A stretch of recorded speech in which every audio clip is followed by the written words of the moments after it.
Okay, so welcome to the Hidden Secrets of Language Part 1. It's incredibly important that when you work with clients or when you're in business or even when you communicate with people, that there's things that you listen to in their language which gives away a little bit about their communication and how people hear you more than anything else. So this is part 1. I will continue it next week. So if you want to ask any questions, I've got the chat box open, so please do. If you are on Facebook and you want to ask any questions, please do as well. So here we go. Okay, so let's get this going. So communication, let's have a look at communication itself. Communication is only 7% of the spoken word. But although communication is only 7% of the actual spoken word, it is still the only way we can tell someone something directly. So although communication is only 7% spoken, the words is the only way that we can still actually directly tell someone what we want. So words are quite important when it comes to communication. I know that we have lots of other things that we use in communication, including body language, but it's really important to understand that because your words are heard, and it's what people really do listen to when you talk, more than looking at body language and things like that. A lot of people are not trained in looking at body language or sensory acuity, so they do listen to the words that you say. So it's really, really important that you understand that what you say can have a big impact on how you're heard. And I often say to people that what you say is nowhere near as important as how you're heard. So why would you want to understand, or why would you want to know a little bit about, you know, the secrets behind language itself? So how would you like to be heard? Like I just said, a lot of people don't realize that we have words that we use. There's a certain way that we speak, and we hear people back in the same way. And you're going to understand a little bit more as we go through this. But just to give you an idea, if a very visual person sees everything and they try to communicate with someone who's very auditory and just hears everything, okay, there could be a mismatch there when the person who's trying to communicate says, I want you to see something, but they just don't understand what that means. Now, I'm going to use very simplistic type examples to demonstrate this, but it can become very, very complex when you're starting to get into more complex communication and more complex themes when you're talking to someone.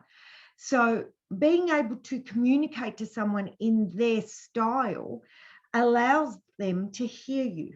So again, this is not just about business, but this is also about, you know, communicating with people in your life. So just remember that some of the secrets that you learn in how to communicate in business, or some of the secrets that you learn when it comes to business itself, can also be, you know, related to other areas of your life. The next one is understood. How would you like to be better understood? Knowing that if you can speak to someone in the language that they use, they will understand you better. I don't know if any of you are familiar with the 5 languages of love, which is all about relationships. Well, communication is sort of like that as well. If you can learn to communicate with someone in their language, and if someone can be taught to communicate to you in your language, it just creates a really nice harmony when it comes to you being able to actually be heard or be understood by other people. So a lot of conflict would be overcome by this, right? It's a way, being able to learn the secrets behind language itself, it's a great way to relate to others through words. Being able to use words that people are not just familiar with, but actually words that they feel comfortable with. So part of the way people communicate, our communication styles, and the words that we use to show the way we communicate are words that we relate to very quickly, and we feel comfortable when people say those sorts of words to us. An example of this is, I am an incredibly visual person. I see everything. I even see things that you can hear. And the interesting thing behind that is, if someone says to me, talks to me in visual words, I actually feel very, very comfortable. Whereas when people start talking to me in auditory type words, I'm not auditory, it's probably the lowest one of all the senses in my list, I don't feel quite as comfortable. So it's a feeling as well that you get. You build rapport. And I just said it's a feeling, and building rapport is based on, you know, when you are like someone, so similar to someone, they tend to like you. And this happens on a very unconscious level, where they feel like, oh, this person is very similar to me. So building rapport is about feeling a similarity between two people, and being able to do it with words allows the person on the other end trust you a little bit more as well. And this is really important when it comes to business, because it's really important that you build rapport with people when you're in business. It allows you to understand others better too. It allows you to understand that the way people talk, in the sense of sometimes someone will talk to you and what they say doesn't really make sense to you, because they're coming from a different perspective. They're communicating to you in a different way. So being able to understand that allows you to absolutely be able to understand where they're coming from. So really important. It keeps people interested. If you speak to someone using their language, it keeps them interested in what you have to say.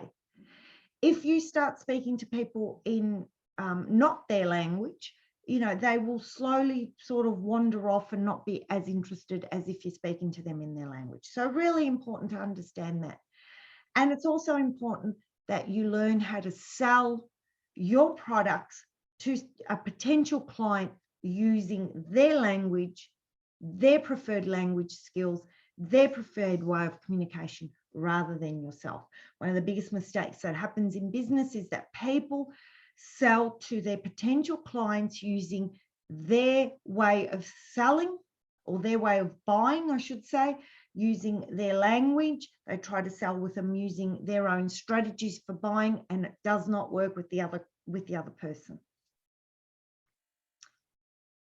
So language is made up of predicates. We're going to talk about predicates in a minute. Key words that people use. So listening to their words. Often one of the things that I see when I speak to people around, you know, talking to a potential client and offering them whatever it is that they're selling, they don't listen to the client's words. And clients use keywords, and if we, you know, listen to those keywords and feel the value of those keywords, and then we feed those keywords back to the client, they're more likely to hear what you have to say. So really important that you listen to people's keywords. They will tell you what they're looking for. Someone said to me not very long ago, you have to aim to be interesting. You have to aim to be interested, not interesting. So being interested means that you're listening to the client and picking up what it is that they're saying. The next one is common experience and associations. So when you first speak to a client, when you first get onto a clarity call or whatever it is, or a brainstorming session that you do with a client before they sign up to become your client, you need to talk to them about common experience and associations. In other words, you know, ask them some things that they like to do, their hobbies, where do they live, because people love telling you, right, about some of their experience and associations that they have with where they live and what they do. And listening to the keywords of those common experiences allows you and helps you to then be able to, okay, meet on common ground. Now, when it comes to selling or using your language with clients, please don't be fake. You have to be authentic. This is something that I really heavily push. I don't think that it serves both you or your potential clients if you're not authentic around this. But if someone tells you about a place that, you know, where they live or an experience, common experience, and you've had that as well, it's a great way to open a conversation and break down a few barriers. But please do be authentic. It's really, really important. I have been on the other end of some very non-authentic and non-genuine conversations, and people can tell. The next one is content chunks. And what I mean by that is that some people like to talk in long sentences. I'm one of those. I really talk in big content chunks and big sentences. So it's really important that you, again, listen to the person on the other end. And what you want to be doing is chunking your content according to the other person. So if the other person, you know, talks in small content chunks, I'm interested in your course because I need to empower myself. And then you go off and talk in a very long content chunk. Well, this course will absolutely help you empower yourself, and you'll do this and you'll do that, and this is what we're going to do. You're going to lose them. So if someone has a very short content chunk sentence, you need to have a very short content chunk sentence as well as matching the pace of how they speak. I speak very fast. I speak in long content chunk sentences. But if I'm speaking to a client who speaks quite slow and speaks in shorter content chunks, I need to adapt myself to that, because I'm the person that is trying to fulfill a need for that potential client. Okay, so the three things, we're going to look at predicates in a minute, but the three things to remember is keywords that the client tells you. So aim to be interested, not interesting. So listen to what they say. Talk about common experiences and associations, and content chunk to match the person's listening skills.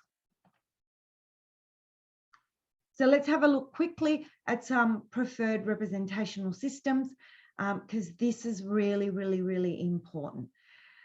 So we all have preferred systems we use when it comes to our language, or preferred representational systems. What are they? The first one is visual. I've already spoken about that. I'm visual, and it's all about seeing for me.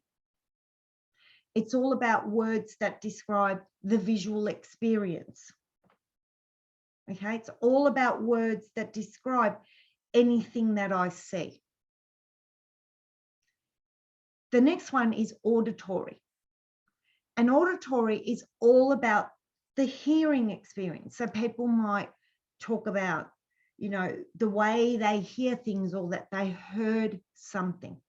So really important to understand the difference here. The other reason why it's really important is that visual people tend to speak quite fast. Auditory people also do speak fast, but it tends to become a little bit slower. And then we also have kinesthetic people, and kinesthetic people tend to be all about the feeling of things and how they feel. Okay, and they'll let you know about how something feels for them or how they feel. Okay, and then the last one is what we call auditory digital or self-talk. And a person whose preferred system is auditory digital or self-talk, they like to say things to themselves before they make a decision. Okay, so they like to re-talk the question, or re-say the question to themselves, or talk to themselves before they make a decision.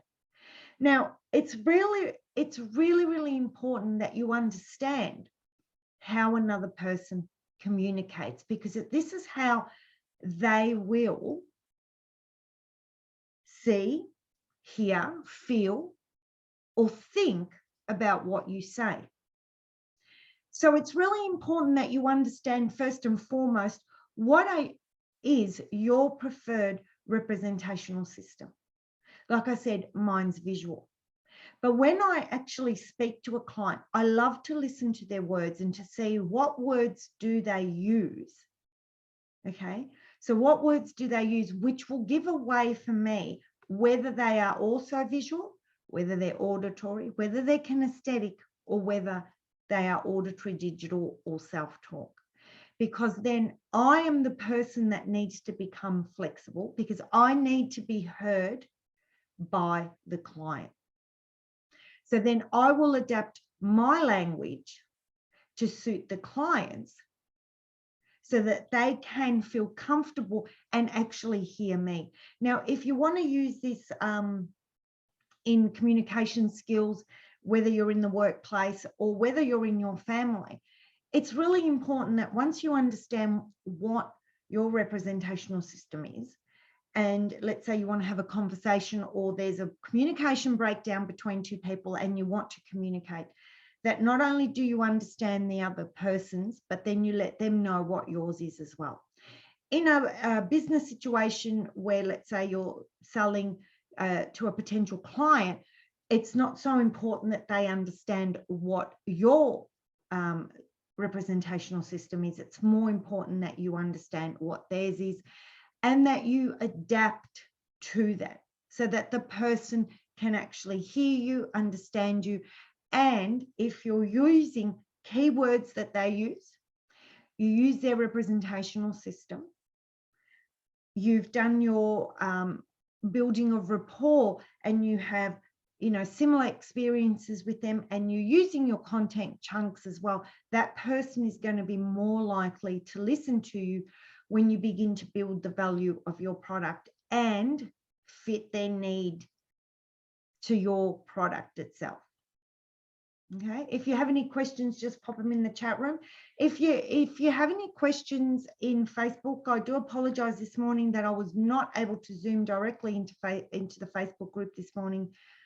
Zoom's done some sort of upgrade and it wasn't allowing me to do what I needed to do. I will post this video or a link to this video later so that anyone who is in the Facebook group can watch it.